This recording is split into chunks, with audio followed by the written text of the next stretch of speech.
This is a Dragon Blazer production, and I am the little boogeyman. Live from New York, it's Saturday night!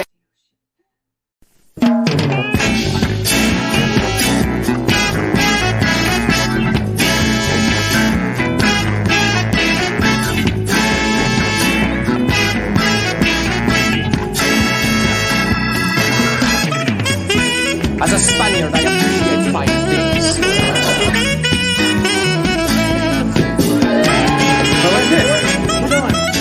Why, silly, that's no this. That's your janitor in the fridge.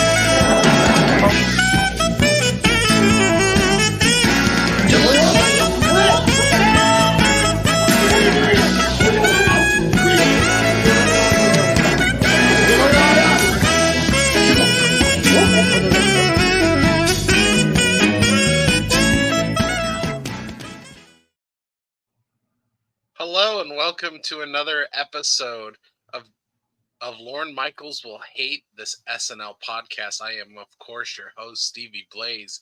And as always is my lovely co-host, the Lady Jen. How are you, the Lady Jen? I am sick again, but I am here. She is fighting through it with power. Power! Right? All right. Well, I'm sorry you're sick. That really sucks. It's life. I'm also kind of sick because my Bengals got beat by the Chiefs yesterday. So, it's like the same thing. Every year, they just lose. Not every year. Did they win once? I don't follow sports, so I don't know. I mean, there's 17 games in a season. We do win sometimes. Oh, okay. I mean, like the Super Bowl type win. No, we haven't won one of those, no. Oh. Have they gone to one? Yeah, we went 3 years ago. Oh, hey, that's an achievement. Yeah, we were there, and unfortunately, we lost to the Rams. But hey, you went. We did. We actually have a decent team. We have a really good quarterback named Joe Burrow, but that's besides the point. This isn't a football podcast.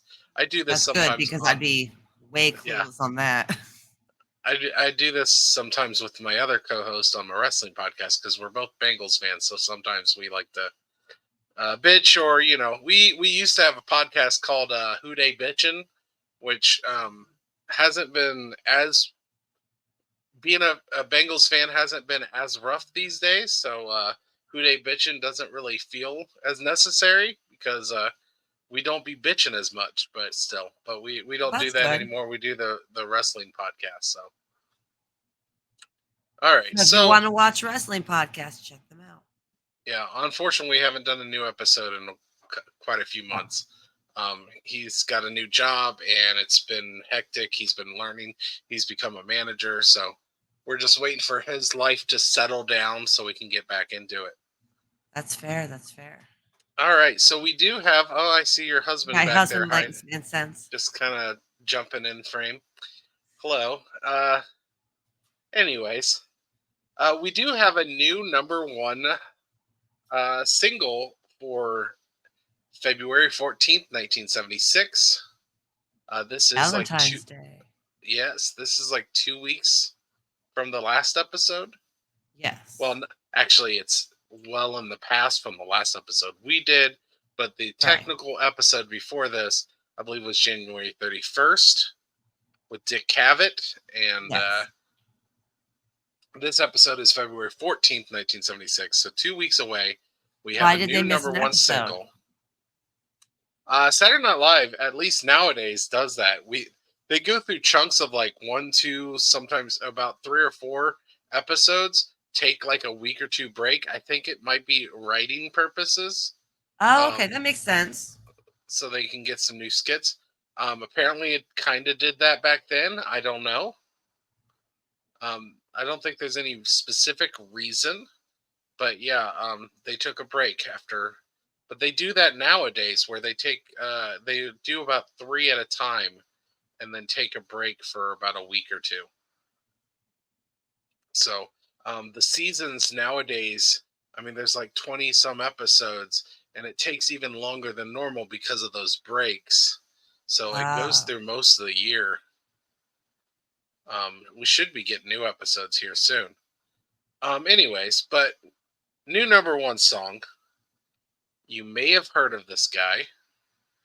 You may have heard of this song.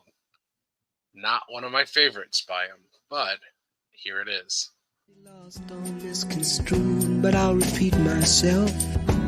At the risk of being cruel, there must be 50 ways to leave your lover. 50 ways to leave your lover. You just slip out the back, Jack. Make a new plan, Stan. You don't need to be coy, Roy. Just get yourself free. Or hop on the bus, Gus. You don't need to discuss much. Just drop off the key, leave, and get yourself free. No idea who it is. So we actually have seen him on this show. Oh. Still don't know. Majorly, as in he was a host. And not only was he a host, but he literally took over the damn show with his music. It's Paul Simon. Thank you. I'm so bad at names. It's Paul Simon. So bad at names. From Paul Simon Garfunkel fame. This song is 50 Ways to Leave Your Lover. I actually know this song originally from I remember hearing this weird ass parody called 50 Ways to Kill Bin Laden. And it was a parody of that song. And he just mentioned many different ways she killed Bin Laden. I had never heard this song before that version, and then I found out it was a parody of an actual song.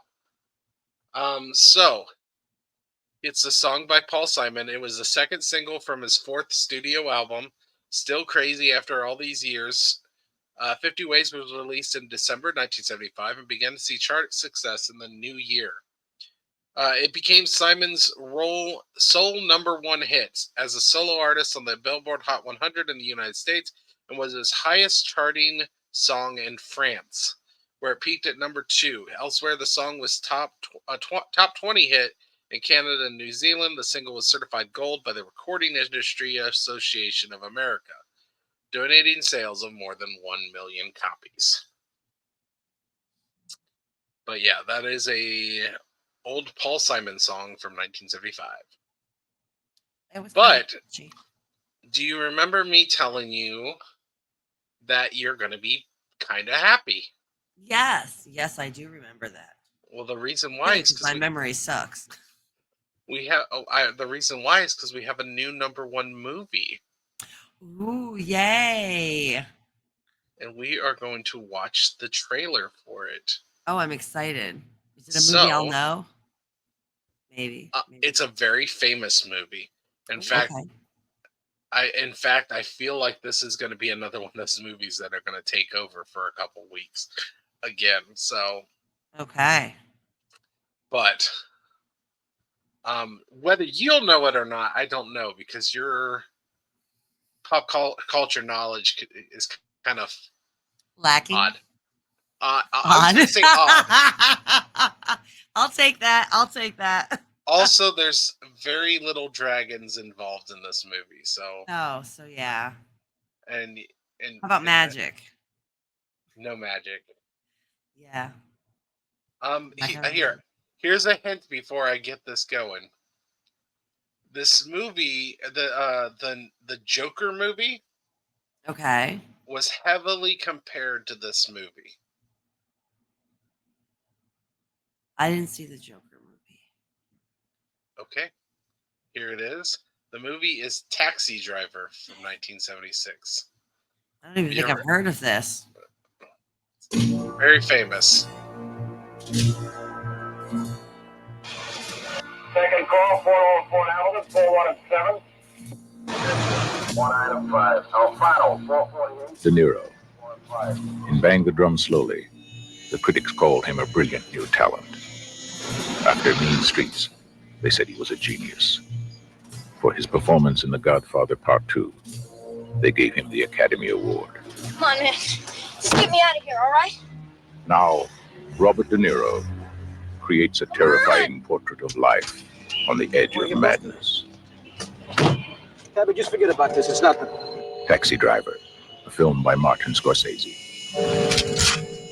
Yeah, people do anything in front of a taxi driver. I mean, anything. People too cheap to rent a hotel room. Oh, driver, hurry up, will you? People want to embarrass you. It's like you're not even there. It's like, like a taxi driver doesn't even exist. This city here is like an open sewer, It's full of filth and scum. I think I know what you mean, Travis. But it's not going to be easy. You guys get to be a Secret Service man. What? I was just curious because I thought maybe I'd make a good one. Hey, what kind of guns you guys carry? 38s, 45s, 357 Magnums, something bigger maybe? Hi, I'd like to volunteer. Why? Why? Because I think that you are the most beautiful woman I've ever seen. The taxi driver is looking for a target. Getting ready. Getting organized. Preparing himself for the only moment in his life that will ever mean anything. How much for everything? $350 for the Magnum, $250 for the 38, $1.25 for the 25, $150 for the 380. That taxi driver's been staring at us. You talking to me? You talking to me? I don't know who's weirder, you or me. You talking to me? Well, who the hell else are you talking? Talking to me? Well, I'm the only one here. I don't believe I've ever met anyone quite like you. Oh, yeah? You will never see a more chilling performance than this. Robert De Niro in Martin Scorsese's Taxi Driver.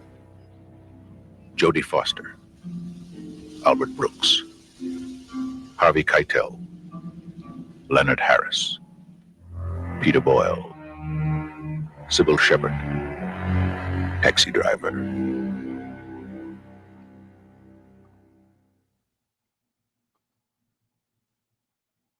So you've never heard of Taxi Driver? Never. Had you? Yes, absolutely. Like that you talking to me line is like a majorly famous line from cinema. You've never heard like any kind of cartoons or anything like you talking to me? Yeah, I've heard that, but me? I had no idea what it was from. It's from the Taxi Driver. They're every time you see that, they are referencing the Taxi Driver. It just sounds like a dumb name. Like the whole time, I'm like, is this a parody?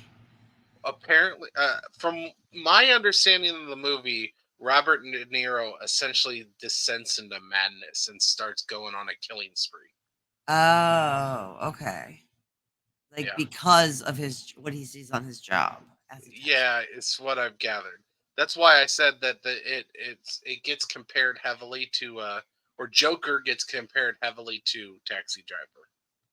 Yeah, this is like Robert De Niro, I think his breakout role was more The Godfather 2, but this was his first like leading like role, and showed him as a nutso. But yes, this is a very popular, very famous movie, right up there with One Flew Over the Cuckoo's Nest. I believe this is Martin Scorsese's maybe. I don't know if Martin Scorsese really did anything before this. This is like, I might be talking out my ass there, but I know this is a big one for Martin Scorsese and Robert De Niro. But yeah, it's one that I would like to watch actually. But you've not seen it? I have never seen it. I know of it. I know the famous line. I believe the famous line is him just practicing in front of a mirror. And not him actually, and he might say it in the movie to someone else too, but to my understanding, he's just like kind of practicing talking in the mirror. Okay, because that's normal. He's not meant to be normal. He's meant to be nuts. Anyways, but it had Jodie Foster in it. I think she's a child in this movie. She is. She was born in 1962. This came out in 76. So yeah, she was like 14, 15. Yeah. I forget what the story is with her. But yeah, she's in it, I think, as a prostitute, if I remember right. Dang. Yeah, if I remember right, and she's if I remember right, she is part of the reason he starts to. Oh, he isn't also an ex-Marine. I'm looking this up. He's a ex-Marine and Vietnam War veteran. So, I think it's kind of Rambo-esque in story, is what I'm guessing.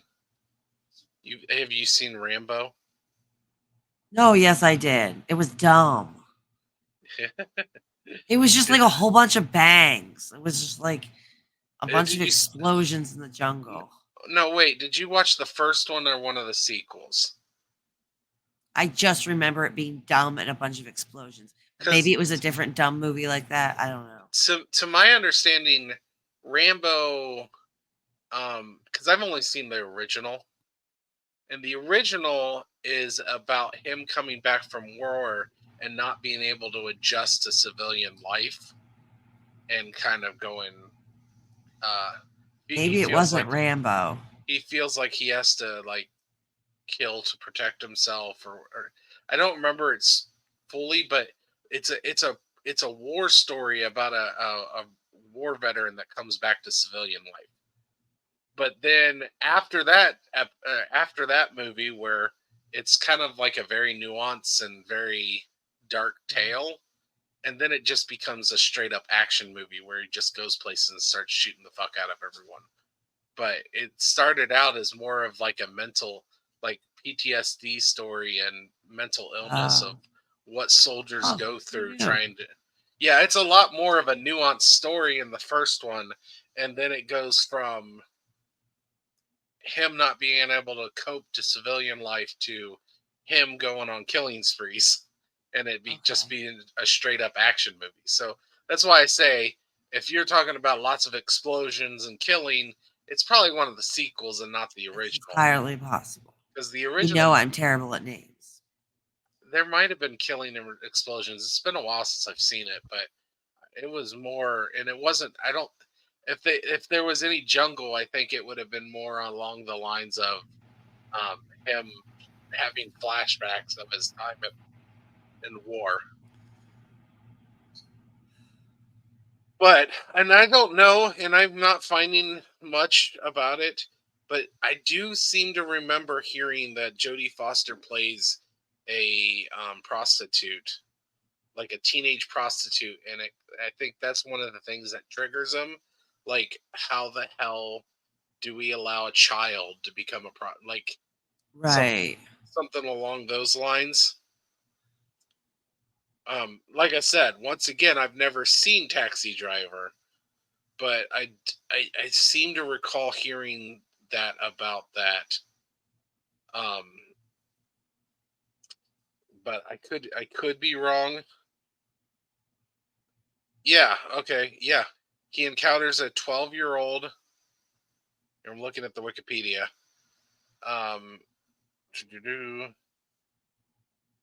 Where is it? He finds a 12-year-old child prostitute bullying her pimp and abusive lover sport into thinking he wants to solicit her. Travis meets with her in private and tries to persuade her to stop prostituting herself. Soon after, Travis cuts his hair into a mohawk and attends a public rally where he plans to assassinate. So I think he's trying, in a way, he's like in a twisted way, he's trying to save this child. Oh, okay. And Jodie Foster plays the 12-year-old prostitute. Okay. But yeah, I want to see it. I've heard it's a really good movie. I do not want to see it. You don't want to see it? I'll pass. Fair enough. Well, we're 20 minutes in. We haven't even got to starting to talk about the show. We are talking. Okay. So we watched the February 14th, 1976 episode. The host was Peter Boyle, and the musical guest was Al Jarreau. And Peter Boyle was in that movie. It's probably why he's the guest. Which movie? The movie we just previewed. Taxi Driver? Yeah, his name was in it. He was in it. Oh, I didn't notice his name. I'm pretty positive I saw that he was in it. Yeah. I thought to myself, oh, that's why he's on the show today. No, I didn't realize that. The two big roles that I know Peter Boyle from this time, one is more later on in his life, and that's him as the dad from Everybody Loves Raymond. That's where he's from. I was like, how do I know this guy? But I could not place him. It's because I know old him. Yeah, that's the dad from Raymond. And then around this time, he was in the movie, which I'm going to guess you've never seen, Young Frankenstein. Mel Brooks' Young Frankenstein with Gene Wilder. I have seen that. He's the Frankenstein.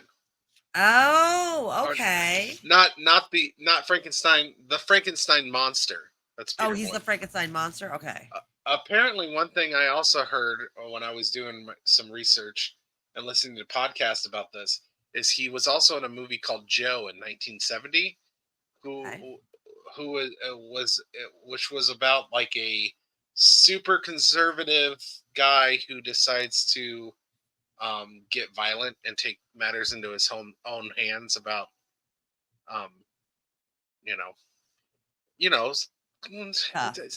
it's not something you can imagine happening today, a conservative going nuts and violent. Right. No. Never. Anyways, he started refusing roles that were similar to that. Like people were. Yeah, he didn't want to get typecasted. Not typecasted. He did not like the fact that people were watching that movie and like agreeing with it, and like people were looking at it as a positive, like, oh yeah, I agree with this guy, he should do this, and he didn't like that because he was like, oh no, that's not what you should have taken from this movie. Also on this day, the United States performed a nuclear test at the Nevada test site. So that was the only thing I could find that happened on this day. So we start this a very interesting one. What did you think of the cold open? This was the couple eating out. Right. I thought at first it was gunshots, and then I was like, wait, no, did he take it to a chop shop? Because that was my initial thought, was like, okay, they're going to take the car to a chop shop. But then he came back all shot up, and I was like, I'm totally confused now. Oh, wow. So you'll be, so this is, if you remember right, the year was 1929. Okay. So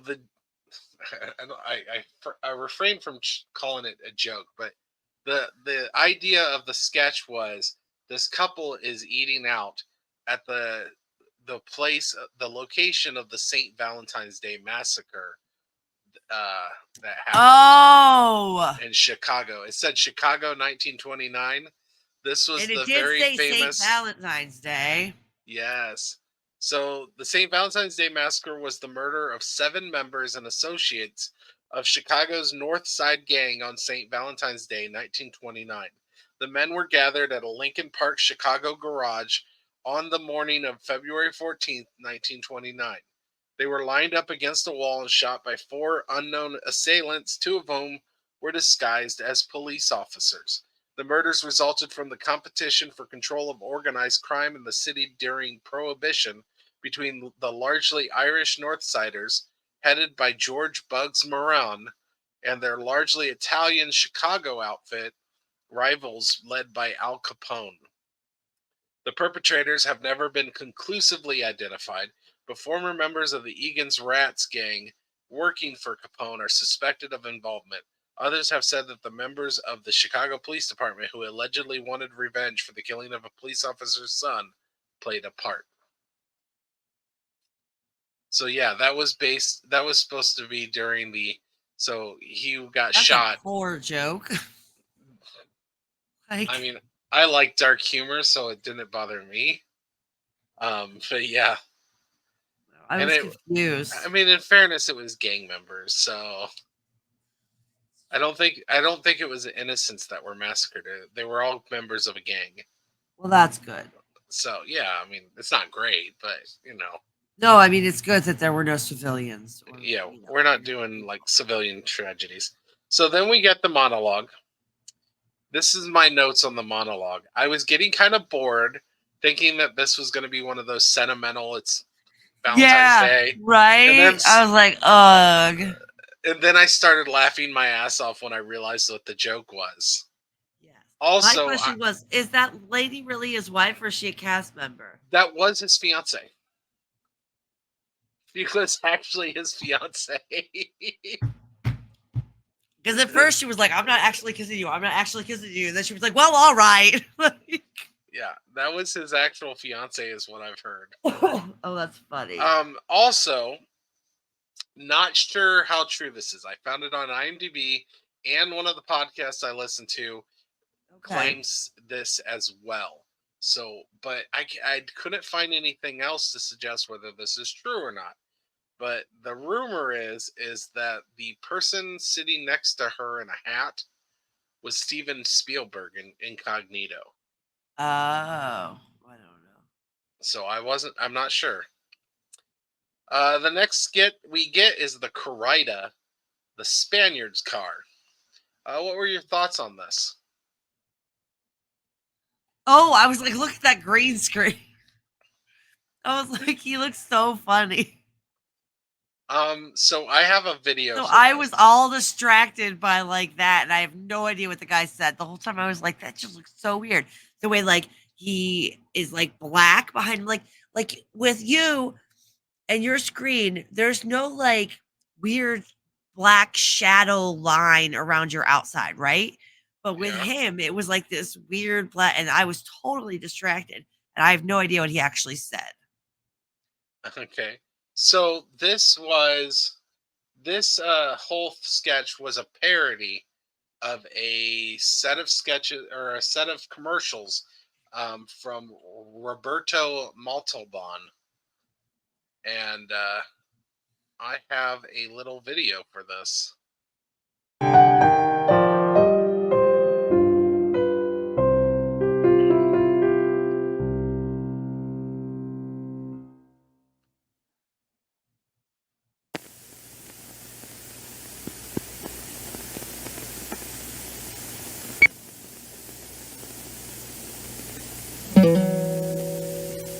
Pride, very cornerstone of a new automobile.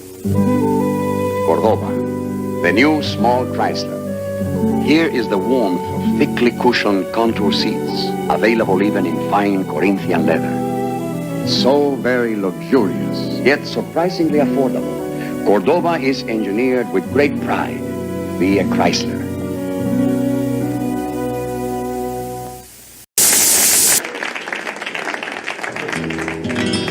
As a Spaniard, I appreciate fine things. I love to feel the wind and fire in my face.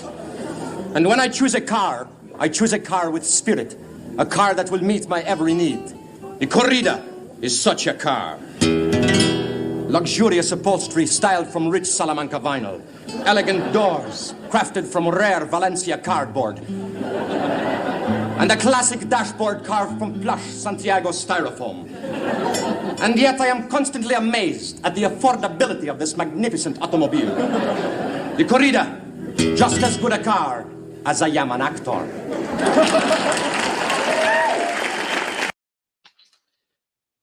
So I didn't realize that when I was watching it, that was an actual parody.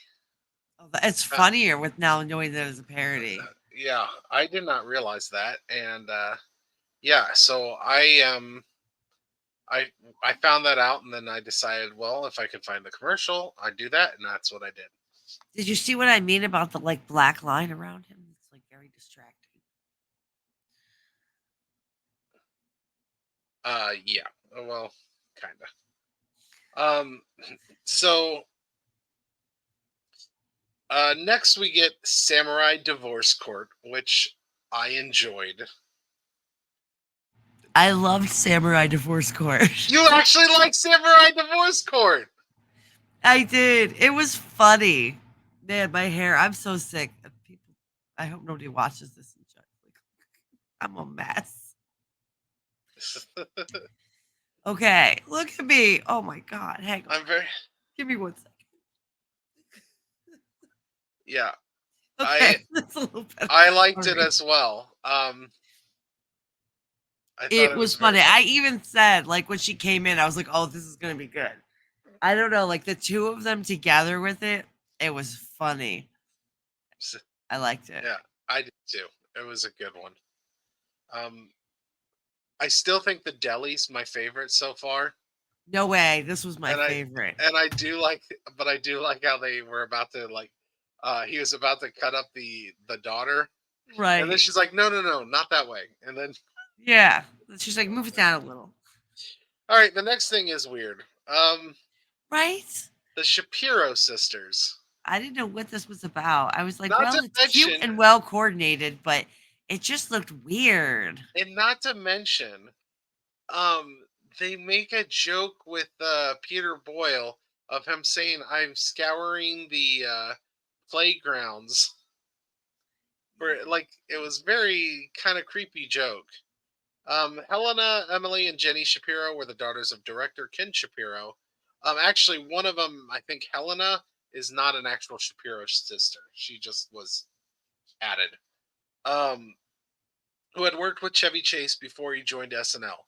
The girls appeared as musical guests in the February 14th, 1976 episode, dancing and lip syncing to This Will Be. This Will Be is a song written by Chuck Jackson and Marvin Yancey, arranged by Richard Evans, and performed by American singer Natalie Cole. Often appended with An Everlasting Love, but not released as such. This was Cole's debut single released in April 1975 and one of her biggest hits, becoming a #1 R&B and #6 pop smash in the United States. Also reaching the UK top 40, Cole won a Grammy Award for Best Female R&B Vocal Performance, category that had previously been dominated by Aretha Franklin. It would also help her win the Grammy Award for Best New Artist. Yeah, it was weird. Yeah, but it was well coordinated. Sure, it was just odd. Like, why are these? Like, it wasn't a funny thing. They weren't actually. And the girl that was doing the miming of singing was just, I don't know, odd. Like, right? Like there was just something about her look. And like she was trying to be sexy, and she looked 12, which was creepy. She didn't even look like 12. I thought she was like 6. I don't know if she was that young, but I don't know how the littlest one, like yeah, she looked really young. Yeah, and it was just awkward. Like the other ones looked like they were like 12. It's like the same reason I hate like child pageants. Yes, like, I don't want to see a child dolled up and trying to look sexy. No, that is not. That's a hotbed of horribleness. Yes, and, it was just not. Yeah. It was well coordinated. We'll go with that. Sure. Yes. I mean, they did a great job. Good job lip syncing, girls. Yes. Women. Jason and Chloe's slideshow stoners get a package and share a slideshow to their neighbor who was suggesting a threesome or orgy. Yeah, it was just funny at first. It was kind of funny. Like, yeah, they were like, we went on a trip, and he's like, "Where'd you go?" The slideshow of pictures. That was funny. Right. Next, we get Al Jarreau. We Got By from his 1975 album, We Got By. I'd never heard of this guy. Neither had I. Big surprise. Yeah, never heard of him. Then we're on to Weekend Update. Ford signed a pork bill. Hey, you know what? This was the funniest Weekend Update I think I've watched. I kind of enjoyed this Weekend Update. Could just because I'm highly medicated and very sick and tired. Yeah. I enjoyed it.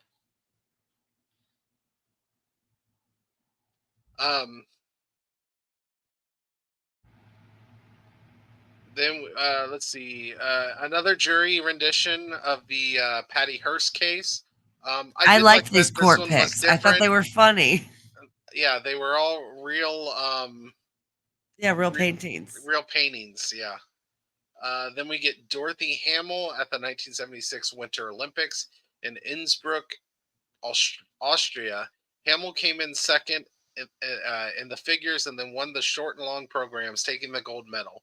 She was the last single skater to win the Olympics without a triple jump. Hamill also won the 1976 World Championships and then turned professional. Hamill is credited with developing a new skating move, a camel spin, that turns into a sit spin, which became known as the Hamill Camel. And then, of course, he took this as another joke for that Ford is clumsy and already does this these moves. Then we get the Austria Olympics. Garrett gets there late. What happened is they were having actual technical difficulties. That's why Garrett Morris is in front of a blue screen. Yeah. And not actually showing like snow and everything. So yeah. But yeah, so that was that's what happened there. They were in front of a blue screen and it wasn't working properly. George Bush denies causing an earthquake and attempts to assassinate directors. I like that one. I like this one. Reagan complains about libel and people making fun of him to the press. And he gets roasted. And then he just, as a news anchor, he just keeps making fun of him. I thought that was kind of funny. That was funny. Michael Gorvin Diary says to squirt the pig. If you remember right, we talked about this story before, that somebody brought a gun or a fake gun or something, a toy gun, and tried to shoot the president with a fake gun.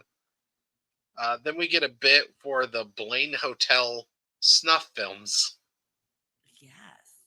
Do you know what a snuff film is? Okay. For the audience who doesn't know what a snuff film is, a snuff film is where you actually record and show an actual murder and sometimes other things on film as it's happening. I learned about it from American Horror Story.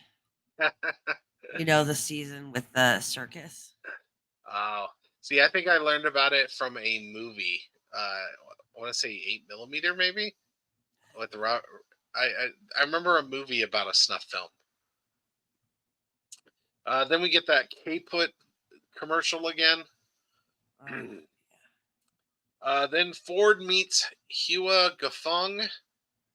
He was a Chinese politician who served as chairman of the Chinese Communist Party and premier of China, the designated successor of Mao Zedong. Hugh held the top offices of the government party and the military after the deaths of Mao and Premier Zhou Enlai, but was gradually forced out of supreme power by a coalition of party leaders between December 1978 and June 1981, and subsequently retreated from the political limelight, though still remaining a member of the Central Committee until 2002. Then we get a joke about Ford forgiving the Chinese for Pearl Harbor. Did you get that joke? Say that again. Gerald Ford forgiving the Chinese for Pearl Harbor. Yeah, because he forgets and it's the Japanese. That's right. It was the Japanese that bombed Pearl Harbor, not the Chinese. Right. Then we get Emily Latilla confusing canker sore research for cancer research. This one's kind of sad because Gilda died of cancer. So, oh, that's even sadder. I know. Yeah, that was kind of sad. We get some weird ass joke about rabbits smoking weed. I didn't get it. They were smoking weed, and then it was a test. It was them testing weed, them rabbits smoking weed, and Chevy Chase trying to get you to send them weed. Oh yes, that's right. Then there was a joke that happened. He did a similar joke on an earlier Weekend Update of Sandpiper Bird getting stepped on by a hippo. I think he just used different animals. But you know what we didn't get this time? We didn't get the hearing of the impaired or whatever. Yeah. They actually skipped that this week, so that's kind of nice. That is nice. We get a little break from that. Then we get the All Pro Wrestling. I know. I was like, this is boxing, wrestling, and then it was like Bees versus Wasp. And I was like, Bees Tag Team versus the Wasp. I thought this was silly. It was dumb, and I loved it. As a wrestling fan, I appreciated this sketch. I thought it was funny, but then it went on for a long time, and I was like, okay. Now, here's the one thing that I kind of got the joke, but I did not understand it fully. So, you know how the one team was called the Wasp? Right. They're obviously not talking about the insect. Right. They're talking about the wasp. The term wasp or wasp acronym is for White Anglo-Saxon Protestants. Yes. Denotes a person who belongs to or is thought of as being part of a white upper middle class Northern European Protestant group that dominates economic, political, and cultural activity in the USA. Yes. I didn't realize that going in. You didn't know what a wasp was? Like from the way they were dressed? I didn't know the term wasp. Oh, okay. I kind of was getting the idea just by the way they were acting or what they were doing, but I didn't know. As soon as they took off their robes and they were the wasps, I was like, I knew what they were, so I thought it was funny. I don't think I've ever heard the term White Anglo-Saxon Protestant, so I did not know that one. Yeah. Now the next one. Now, I did not do a comparison here because he was in a mask, and I know he does this parody later. I believe he comes back to this. But did you get who Mr. X was? No, I even wrote who is in the mask. So, kind of a big deal. He was portraying Richard Nixon. I could tell who he was portraying, but I didn't know who was in the mask. Oh, it was Dan Aykroyd, I believe. Oh, okay. I believe it was Dan Aykroyd playing Richard Nixon. Okay, I could tell he was playing Richard Nixon. Oh, that's what I was asking. That's what I was. This is a really good portrayal of it, but I couldn't figure out who was doing it. Oh, okay. So I wasn't asking who you thought, because I don't think you know these people well enough to recognize any of them yet, especially in a mask. But it was Dan Aykroyd. I was asking if you knew who he was trying to portray. I guess I didn't ask it properly. But he was I knew who he was trying to portray, and it was so good that I was like, who is this guy? Yeah. So, yeah. I was like, it sure as hell isn't Chevy Chase. No, he doesn't do that.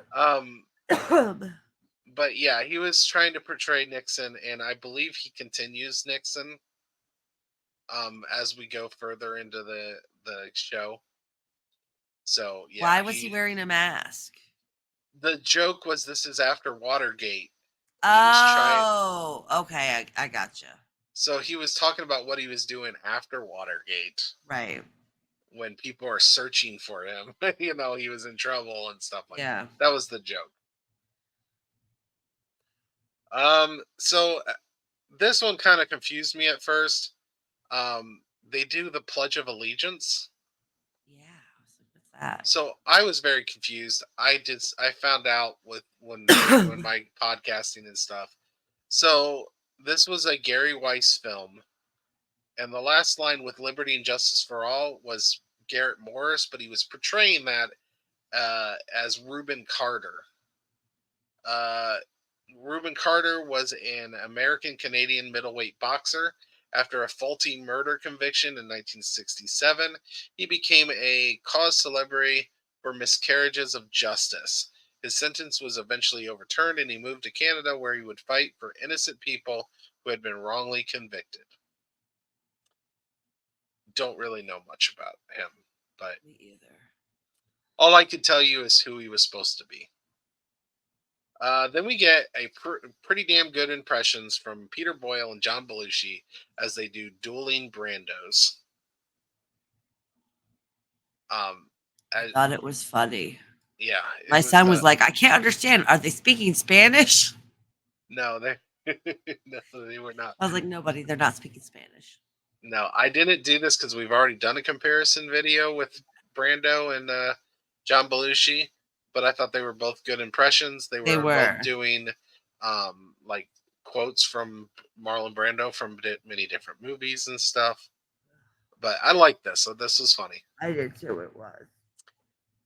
My sketch of the night is next. The man walking in on his wife cheating, and then she just goes on and on like it's a commercial. Every time it's hilarious. A new person. It's like, oh, that's not a him.